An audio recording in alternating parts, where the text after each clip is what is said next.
Last game we're going to talk about is a game that I played. Matt did not. That's right. It's called Chicago Express. And it's designed by Harry Wu. Its art was done by Michael Menzel, and it's by Queen Games. So in Chicago Express, it's essentially a train building or a train track building stock game in which you got 4 different stock colors, red, blue, green, yellow. Each one has a varying number of stocks, such as red has like 3, and I think yellow has like 6. I think 3, 4, 5, 6. Yeah. There's also a black railroad that gets unlocked as you play the game, and it has 2 stocks. And what you're trying to do, you've got a map of the U.S. from basically Chicago to the East Coast, and it's all hexagons. There's plains that you can build through. There's forest, and there's mountains. Plains is in Plain. Okay. Like wheat fields, yeah, Matt. okay. I was like, what?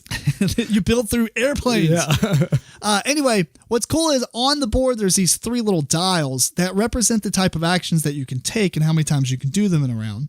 And you've got 3 different actions you can take. There's an auction action, there's a development action, and there's a build railroad action. Before we get into those actions, though, your stocks, there's a track that tells you how much the stock is worth. And that little token goes there. So if you're going to start an auction on one of the colors, like such as red, and it's at value 8 right now, you start at 8 and you auction it off. And basically whoever bids the most gets it. When you do so, though, you don't put that money back into the bank. You put that money, which is paper money. So be excited. Really good quality paper money, though. I will give it that. It's like really thin cards, basically. A little bit thinner than cards, but you know what I'm saying. When you win an auction, that money goes on the board of that company. So like the red company has a spot for money, and you're going to spend that money when you do the railroad action and the development action. You spend the money out of those companies to build the railroads. So I thought that was pretty cool. But anyway, what you're doing on the board is you're building railroads to make it to different cities. When you make it to different cities, those cities will increase the stock value of or in certain spaces on the board, like mountains, will increase the stock value of that company. And then if you there's some gray cities that have some basically special ways they score or give you more points. There's some tracks at the bottom and they increase differently. Mm-hmm. One of them increases per round of the game. You play 8 rounds of the game. So every round it goes up. One of the other ones starts at like a 4 and then it goes, or 2 and it goes 6, 2, 4, 6, or 4, 6, 8 is what it is. And then Chicago, which is the last city that you can reach. Oh, by the way, each color railroad has a limited supply of railroad pieces, which are little trains. So like red has the least railroad trains that they can build out railroads, whereas yellow has the most. And then in between for blue and green. When you get to Chicago, which is the very last city, not only does it add 7 to the value, whereas everything else is like 1 and 2, it also immediately pays out dividends, and it unlocks the Black Railroad, which we'll go into. The way a round works, though, is you take one of the 3 actions and you're going to spin down the dial on that action. So say you take an auction, which you could do it like 3 or 4 times around. You drop the dial down. If it's in the red, you can no longer take that action. So the players after you have to pick something different. The last action, by the way, is develop. You put a little city on one of the spaces and it gives you a bonus to that company. Either in value or it adds money directly into the bank for that company. When 2 of the 3 actions reach red, the round ends.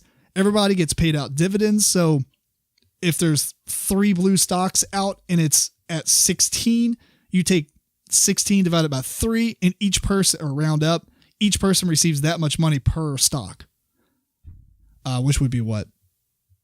6 apiece. So you would get. Yes. I can't remember. Let's say 15, 16, whatever. So 6, 12, 18 would be the closest, or 15, 5 or whatever. It's 2 a.m. You're asking me to do math. So each person gets money based on the stocks they had. And that's essentially it. Whenever, the black railroads come out, it's usually late game and they're close to a bunch of cities, so they can get really high really fast if you want it to. So you watched a video review of it. Mm-hmm. I'm going to tell you about what I think, and then if you have any questions, just let me know. But my initial impressions of this was I wasn't going to like it. I was like, man, anytime stocks are involved, I basically suck at it. And I'm not saying there's anything wrong with the games that I play. It's definitely me. Like I did terrible at Acquire. Terrible.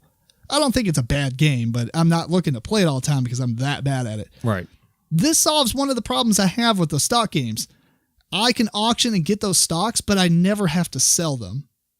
You know, you just constantly get money for having them. Okay. It's not like you get to a point where you have to sell them before they get less or worth less money. Mm-hmm. I really like that. It's just a personal thing because of how bad I am at knowing, oh, you know what? That stock's going to crash. Right. So I like that fact of it.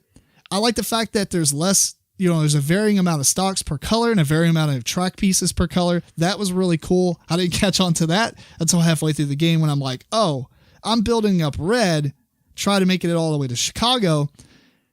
One thing I didn't say was what I was trying to do is block Eric off from certain paths. So you can go through the same space as long as it's not a forest or a mountain. If it's just open area, you can have multiple colors in the same spot. You just pay a premium to go there. Right. But forest and mountains, you can only have one color railroad on. So you can kind of block people from going certain ways. It's not as bad as say like Ticket to Ride or something, but you can do a couple of moves to where you can stop them from getting to a city that'll pay out a lot. Mm-hmm. What's also interesting about this is that it's kind of a cooperative game in some ways because it's like, all right, Matt, me and you have red. We have vested interest in this company. Right. I might have one more share than you, but you still want to see it succeed. Mm-hmm. And so me and you are building railroads out on that one, and we're talking about it. You know, where do you want to go with this? Let's go to this city and then move to this city and then move to this city. It's open tables. Other people are hearing this, and then somebody might buy into that railroad. And you're like, all right, I'm in. And you're like, man, no, this isn't really worth it. So I'm going to let them spend all their turns and actions to build out the red railroad. And I'm going to do something else with like maybe the green railroad. So I thought that was really cool. It's it. I was pleasantly surprised by this game. At the end, like halfway through, I knew I was ahead pretty much 60% of the game. And then I was like, I'm going to lose because I invested in certain actions way too much in the beginning, and then I knew I wouldn't be able to sustain that. Right.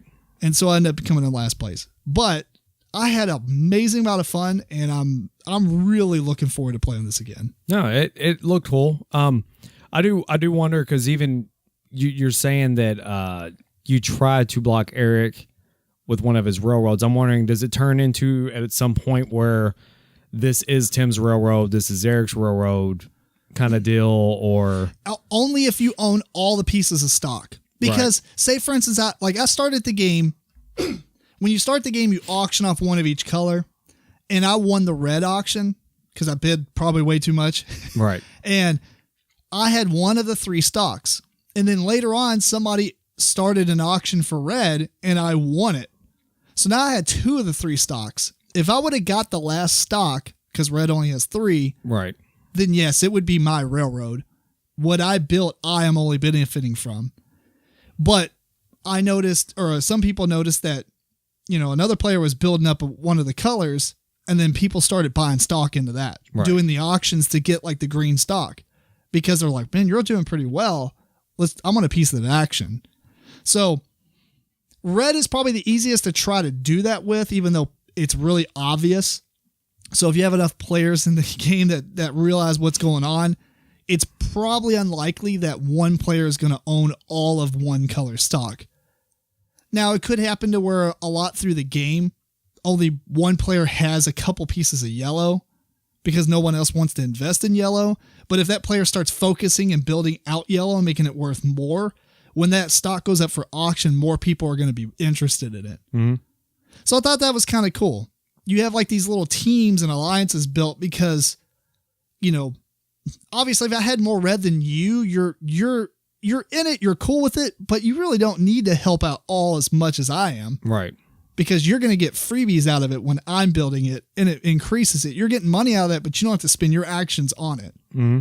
So that's what I like. I like that idea of like this cooperative, except it's still competitive. Right. It was really cool. Yeah, I also like the part of it where when you auction off, that money goes into that company, and you use that money that's in the company to actually increase your railroad out. Right. That was really cool too, because if you run out of money building the railroads through some heavy terrain and things like that, then you got to auction off the next piece of stock so that you can build up those funds again. Right. I like that it didn't come out of a player's, because your money is your victory points. Right. And so having those victory points feed into the worth of the company and then using that worth to build out the railroad, it was really cool, man. Yeah. Really cool. I'm not a big fan of train games. Like, I don't have anything wrong with them. I just don't seek them out. I own Ticket to Ride and Railroad Tycoon. Mm-hmm. Oh, and Spectre Rails, which I haven't played. But, so I've got a couple railroad games. I always felt like they're kind of the same. I know we talked about Transamerica. You like Colt Express? That's not a railroad game. You shoot each other. It's got a railroad on it. Well, not a railroad. It's got a train. It's got a train. I mean, I can talk a lot about that. Hang on. Anyway, so I thought it was really cool. For a train game and a stock game, totally destroyed my expectations of this. Right. So, does it sound fun to you? No, yeah. I hope we get to play it sometime because it does sound fun. Yeah. Really, really, really good game. That's Chicago Express.